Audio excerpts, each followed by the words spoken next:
In the previous lecture, in the previous video clip, we have talked about the problem of robust least squares. We focus on the estimation problem where the parameter A or the sensor matrix is uncertain.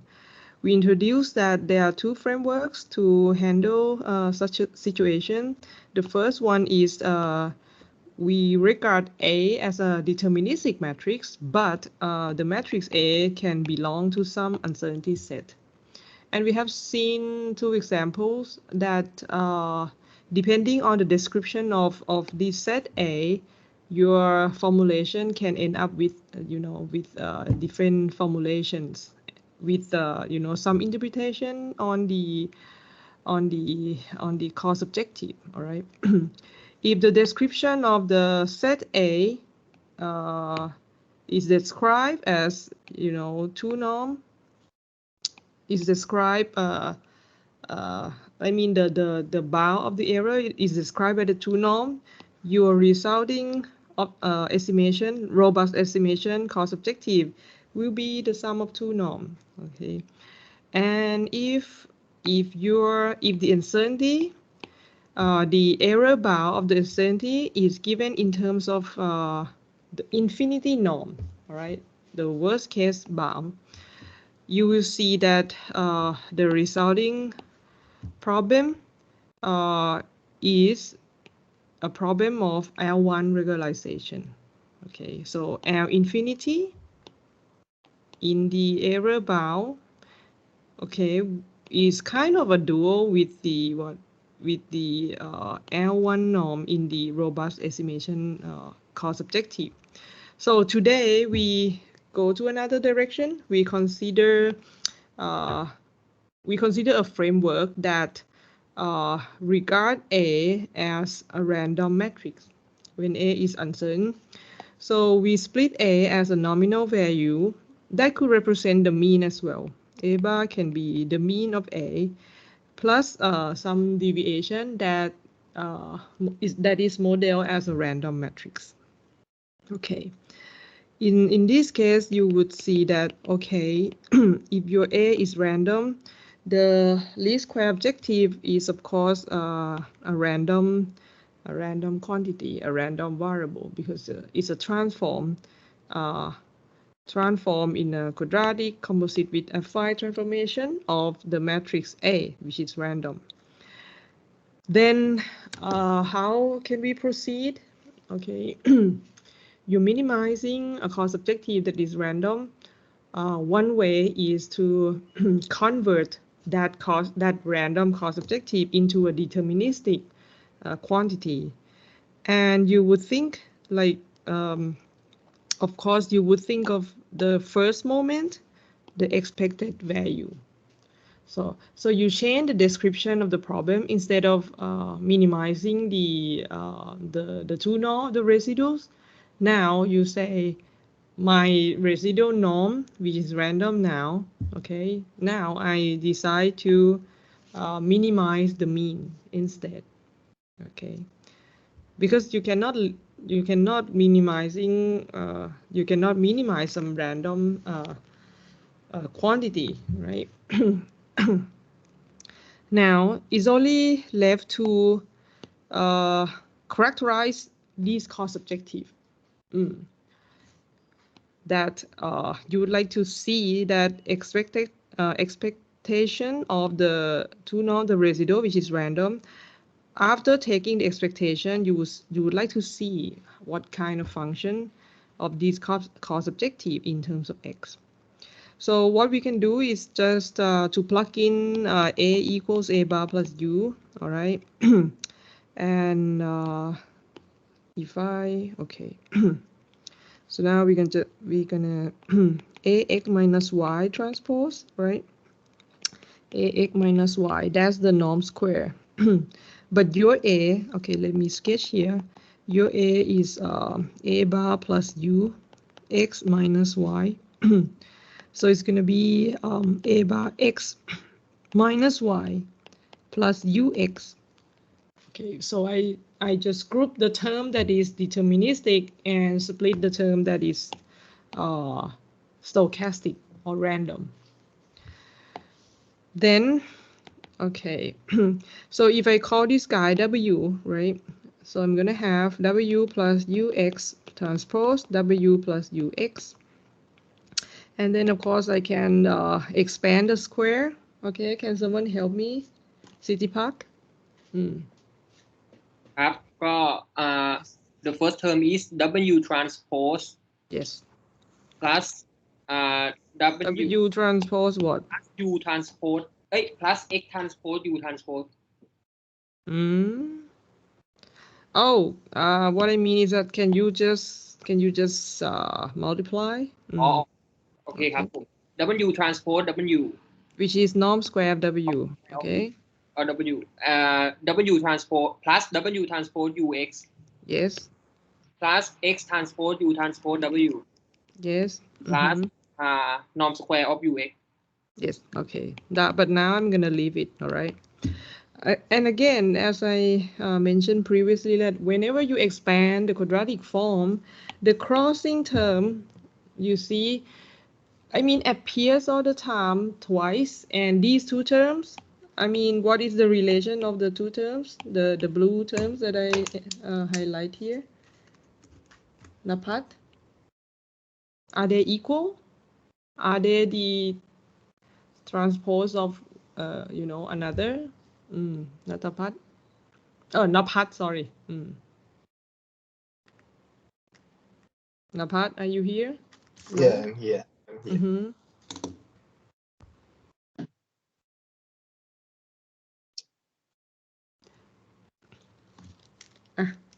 Toto, what do you think? Because it is quadratic form, so the cross of this in is equal. Because are they equal? Yeah, they are equal. Just transpose one term, you will see that it's the same as the other term. All right. So please be familiar with this expansion. Okay. So now I'm just gonna group it into two, right? 2W transpose UX. And then, okay, now I'm gonna, what I'm gonna do is I'm gonna take the expectation. Okay. So which term is random? Which term is deterministic? Ping, the first term. Is the first term random or deterministic? Term deterministic. Deterministic because our W is A bar X minus Y, right? So yes. that's a two norm of W. Okay. Kanatat, it's here. The pink term, how about the pink term? Is it random or deterministic?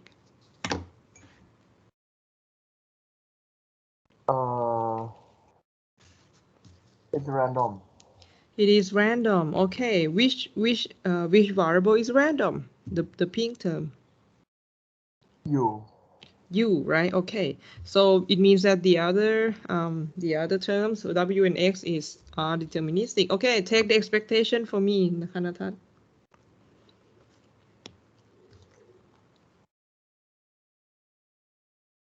This one I don't know. When you take the expectation, I mean, all the others, I mean, what is the expectation if X is random, Kanatat? If X is random, what is expectation of AX?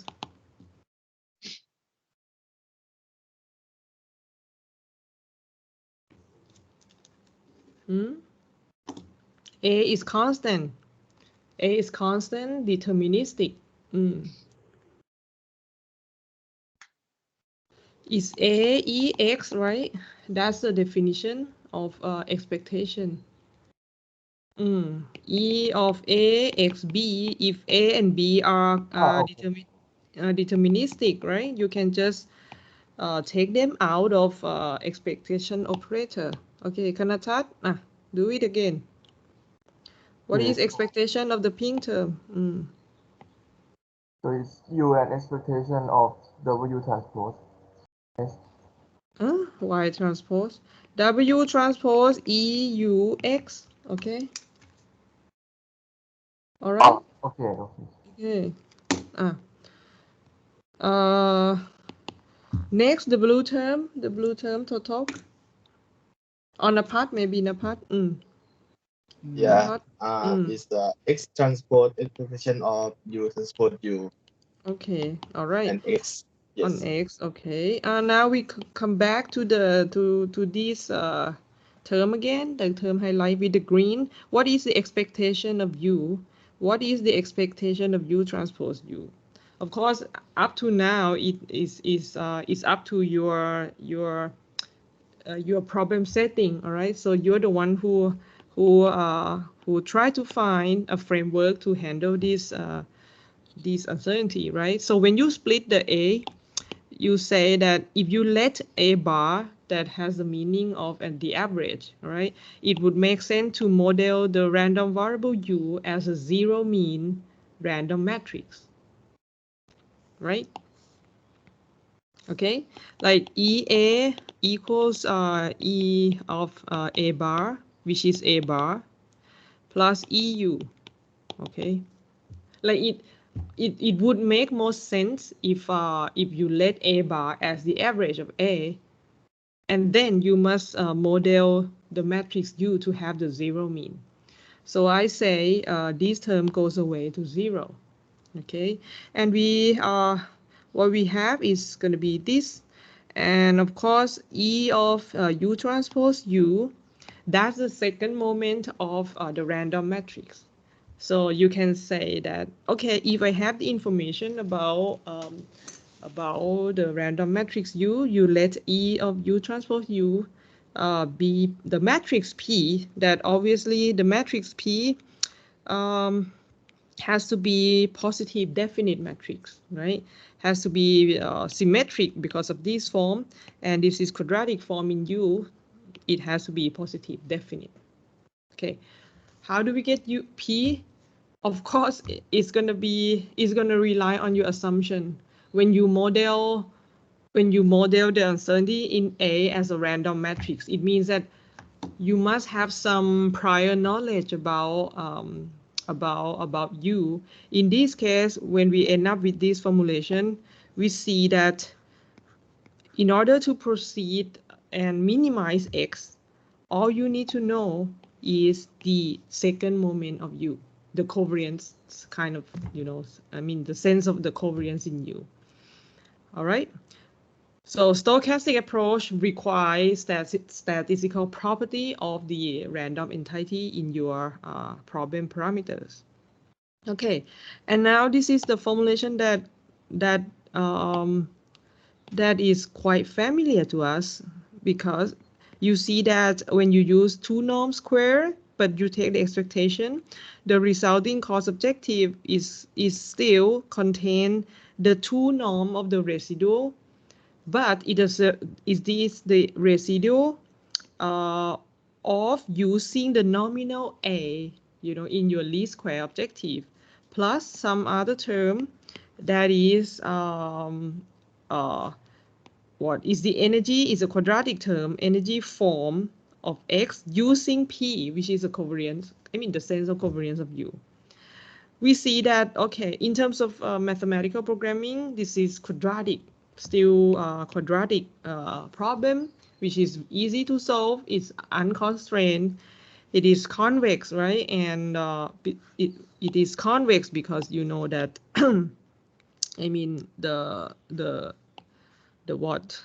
this is quadratic, and we know that it's convex, right? Two norm square.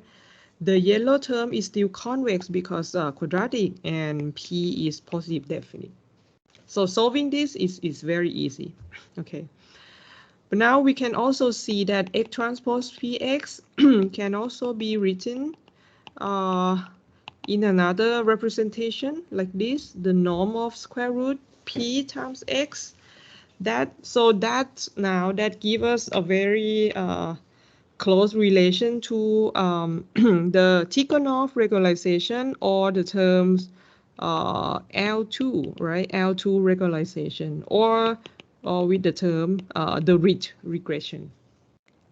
So when you take the gradient, I'll let you do it. This is not hard. Take the gradient, that's gonna be A bar transpose all right, a by x minus y plus, I mean, why do I take the gradient? Because this is a cost objective. The problem is unconstrained. The solution must satisfy the zero gradient condition. So I take the gradient respect to x. What is the gradient of the last term? Px. Px, right. So now I set it to 0, okay. Solution is given by this. You will see that this is very close to the Tikhonov regularization. The solution of Tikhonov regularization. But it only extends from what? In the Tikhonov, the matrix, the form is going to be this, right? For the Tikhonov, this is the gamma. Gamma is the constant that multiply with the 2 norm of x in the penalty term. All right. So we can also, that's why we can also interpret the meaning of stochastic, robust least square, in the sense that what we do is we trade off between two objectives. The yellow objective is to make the error from using the linear model with the nominal a small, okay? But at the same time, when we look at the pink term, what we're trying to do is to kind of control the norm of x. This is kind of a weighted norm, right? When you have p square root of x. So you also control the 2 norm of x, which has a sense of the size of the vector, the magnitude. You want it to be small. But as we mentioned before, what's the motivation under the aim of having small x? As I said, if your x, which is a solution, has a smaller norm, when you do the prediction, all right, your a is random.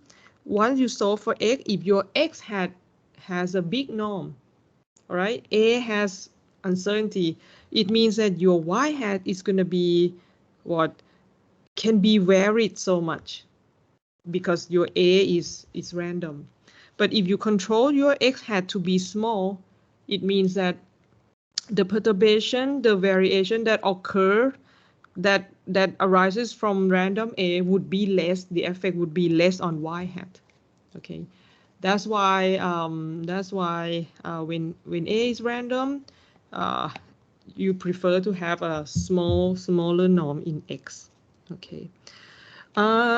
So the problem is left like this. So the remaining part is just to characterize the matrix P, which is the second moment of the random matrix U, and that depends on the problem setting, on the assumption that you must have made further.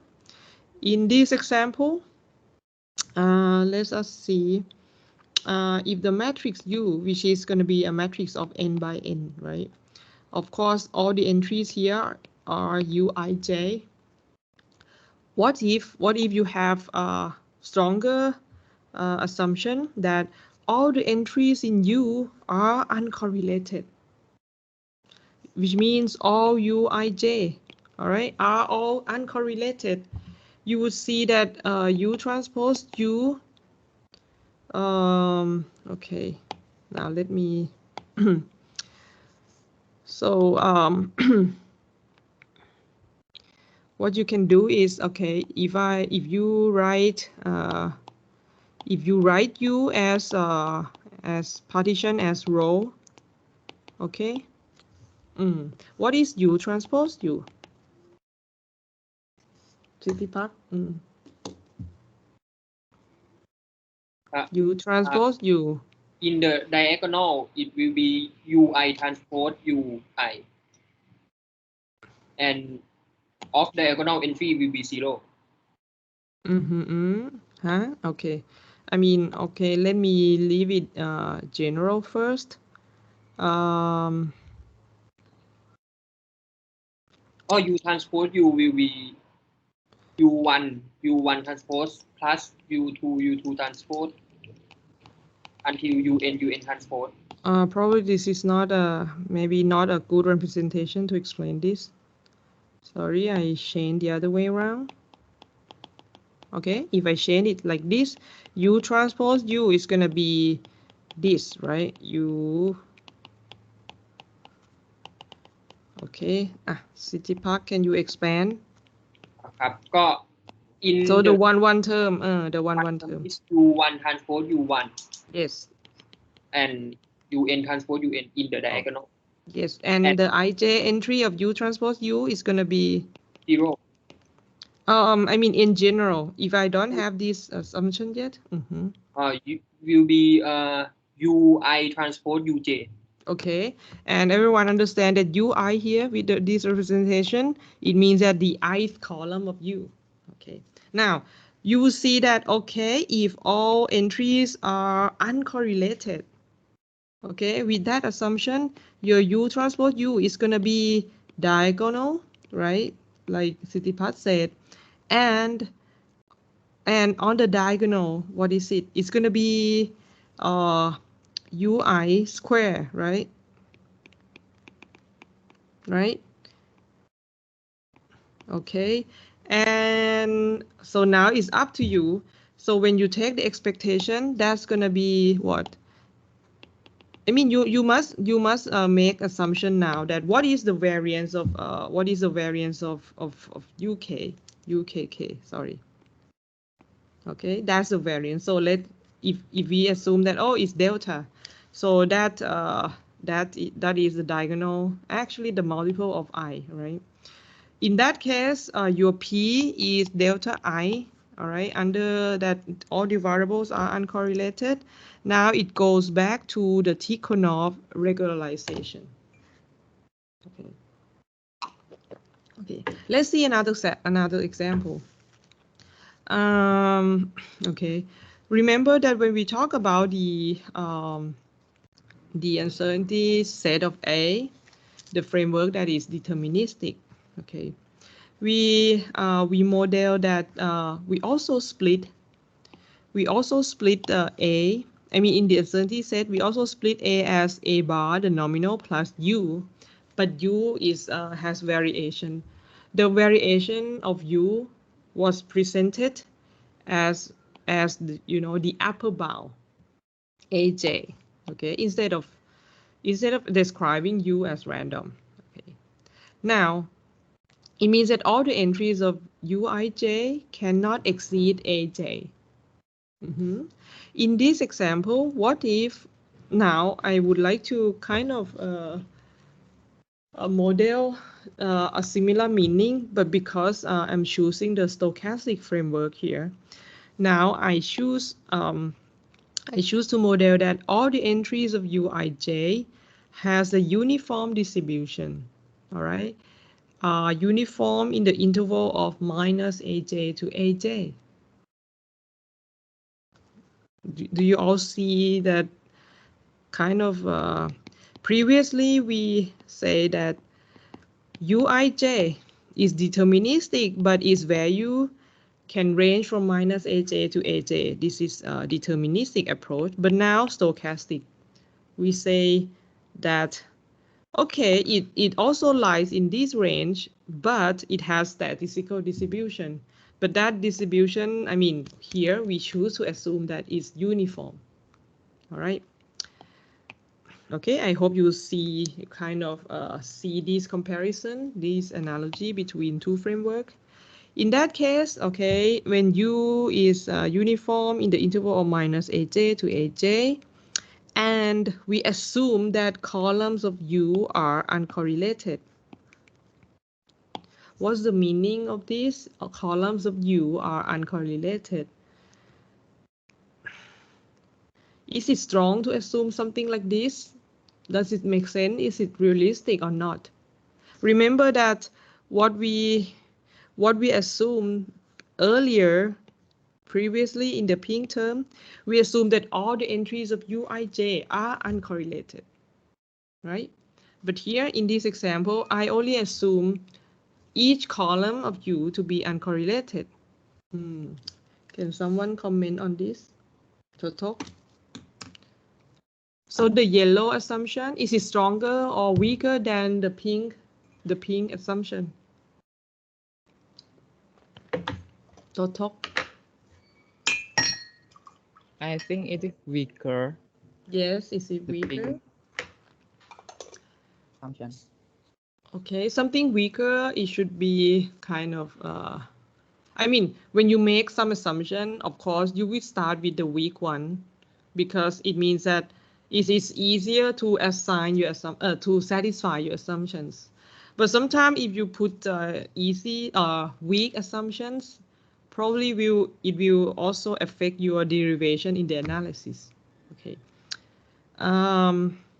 Okay, maybe we get to the point that remember that A, all right, the sensor matrix, right? The columns of U also reflects the variation of columns in A. Recall the problem of linear regression. When we remember that the matrix A, which is the regressor matrix, right? When you say y equal x ax, it means that y is a linear combination of n columns in A.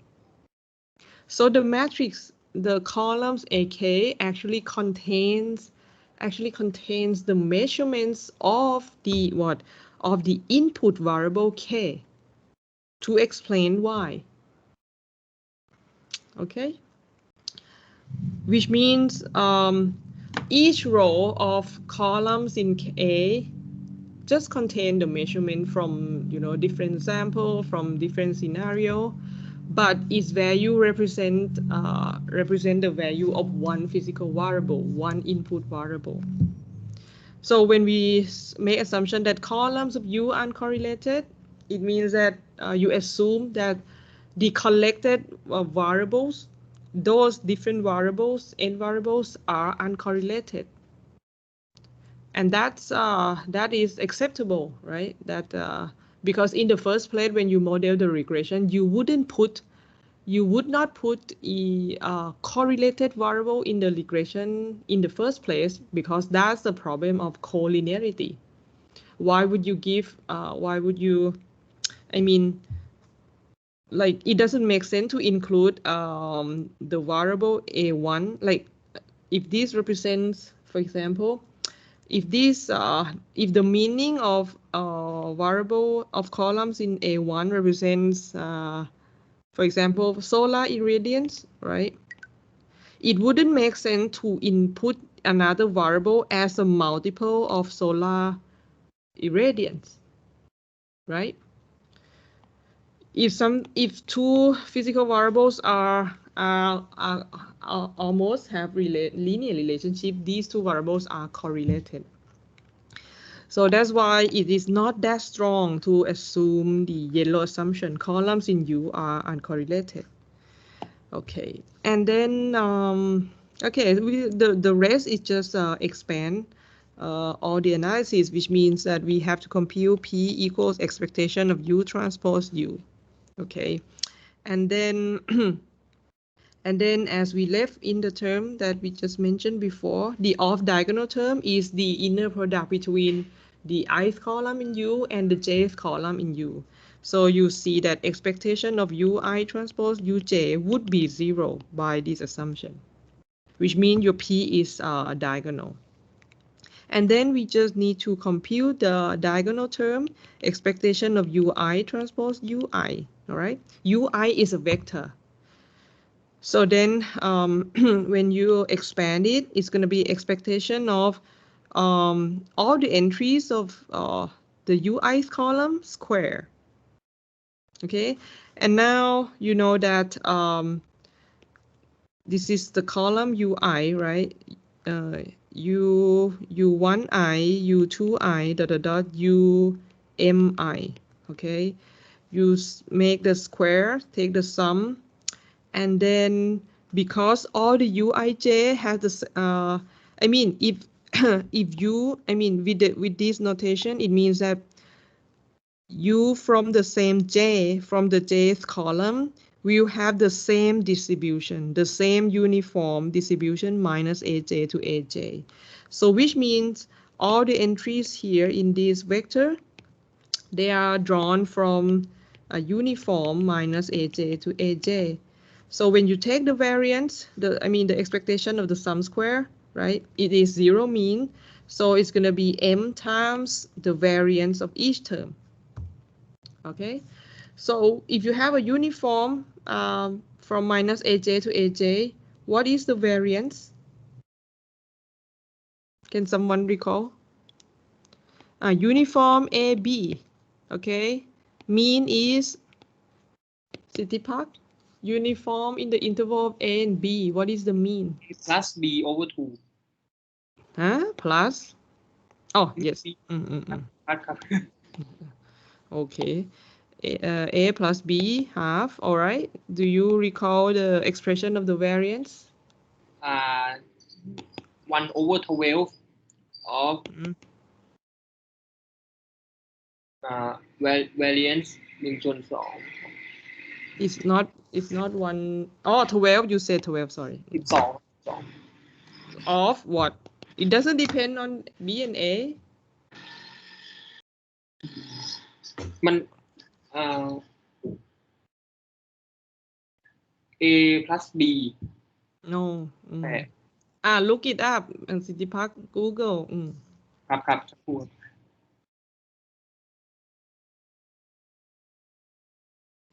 B minus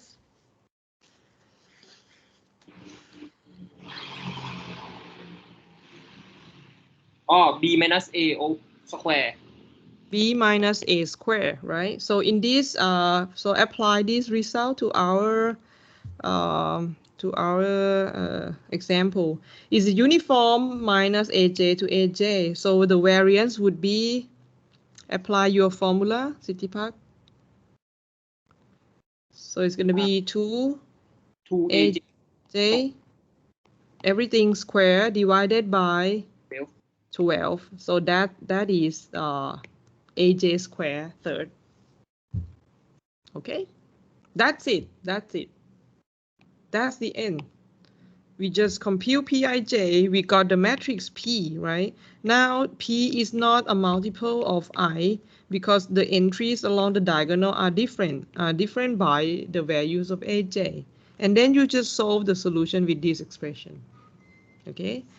Now we illustrate with some example and compare two frameworks of robust least squares. Okay. So of course, for the robust least square, I picked this example. The stochastic one is the one we just mentioned. We have provided a nominal A and the values of AJ, okay, ranges from, what I mean here is that, okay, you have you have n columns in A, right? So J from 1 to n. So I specify AJ to be different across J, but those different values of AJ range from 0.01 to 0.03. Okay, so I've got the solution. So I'm gonna get x hat robust, right, and x hat stochastic. Let me call x1 and x2 hat. Okay, and then probably I call a least square, which is the ordinary one, ordinary least square. So once you have the solution, I also generate, all right? So I generate U0, okay, some U0 randomly.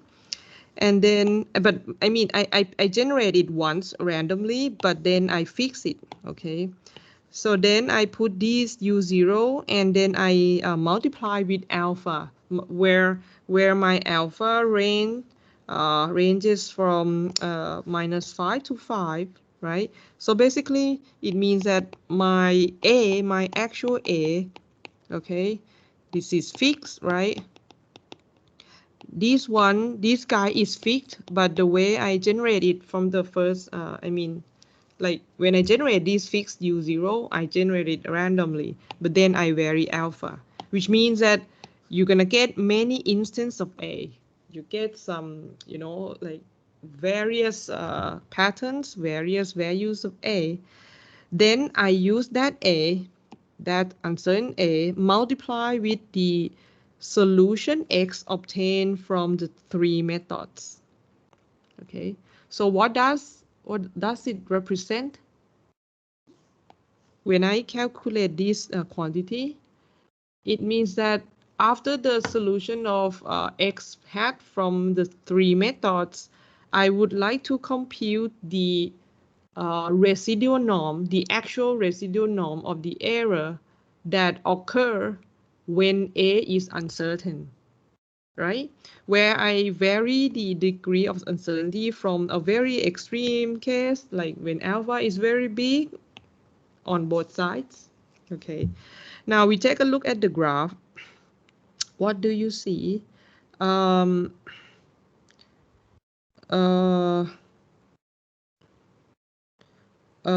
least square is the blue one, right? the blue one.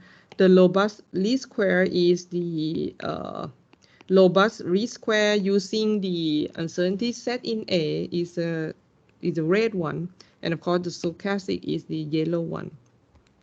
What you would see is that as you vary the uncertainty parameter, which method that is least sensitive to alpha from this graph? Pink.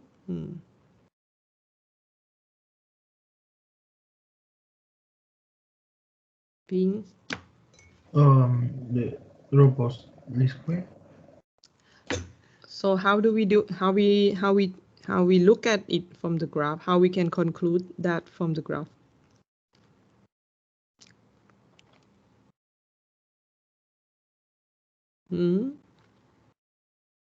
We can see that the robust least square is not changed by uncertainty factor. You see that the norm of the residual, yes. okay, almost like it vary very little. It is not actually a constant, right? I mean, from the numerical solution, from the numerical value, it is not a constant, but I mean the variation is very small. It means that even though in the real situation where your A is very, very uncertain, is very deviated from the nominal value, right? In that case, your residual norm is still not that high. In contrast to what? Contrast to the least square solution. Using the least square solution, is only obtained from the information of the nominal values of A bar. So you will see this, that of course the least square one perform best when what? When there is no uncertainty, right? Because the least square would one would be the solution from this formulation. Least square is to minimize the residual norm using A bar, nominal A. All right. So the least square solution will be sensitive to uncertainty degree in A. And now you see that the stochastic robust least square, which is the yellow one, is kind of lying in between. All right. It is also vary to the uncertainty degree, but not as much as the least square solution. So that is the comparison between these three methods. I also would like to remind that these two frameworks also depends on the description of A, depends on the distribution in U. If the distribution of U is not uniform, is something else. Okay, of course, the second moment of U would be different. But I mean all the